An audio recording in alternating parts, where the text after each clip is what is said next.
Donald ট্রাম্পের মতো দেখা যায়। তো প্রথমে শুনে বিশ্বাস করিনি যে গরুর সাথে কিভাবে একজন মানুষের চেহারার মিল পাওয়া যায় মহিষের সাথে। তো ফেসবুকে যখন দেখলাম ওর ছবি, পুরাই একদম ডোনাল্ড ট্রাম্পের মতো দেখতে, চেহারা ফেসিয়াল স্ট্রাকচার বলেন আর হেয়ারস্টাইল বলেন, পুরাই মিলে যায় ডোনাল্ড ট্রাম্পের সাথে। ডোনাল্ড ট্রাম্পের সাথে অনেক মিলই আছে, যেমন চুল ওর, চোখ ওর, কালার তো অবশ্যই মহিষের কালার তো স্বাভাবিকভাবে কালো হয়, বাট এটা একটা পিঙ্ক কালারের মহিষ। আমরা এর আগেও দেখেছি, বাট একদম ট্রাম্পের মতো দেখতে তো আর এর আগে দেখিনি। এটা দেখে খুব ভালো লাগছে। চুলের চোখে অনেকটা ডোনাল্ড ট্রাম্পের মতনই আমার কাছে মনে হয়, মানে মিল আছে। তো এইটাকে কেন্দ্র করে সারা পাইকপাড়া আনাচে কানাচে অনেক দূর দূরান্ত থেকে লোকজন আসতে দেখতে, আমিও দেখতে আসছি। এখানে একটা রোনাল্ড ট্রাম্পের মতো একটা মহিষ গরু আছে, এই জন্য এটাকে দেখতে আসছি।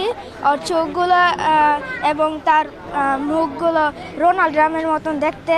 চুলগুলা সামনের দিকে ঝুঁকানো, এই কারণে আমার ছোট ভাই শখ করে ওর নাম দিয়েছে ডোনাল্ড ট্রাম্প।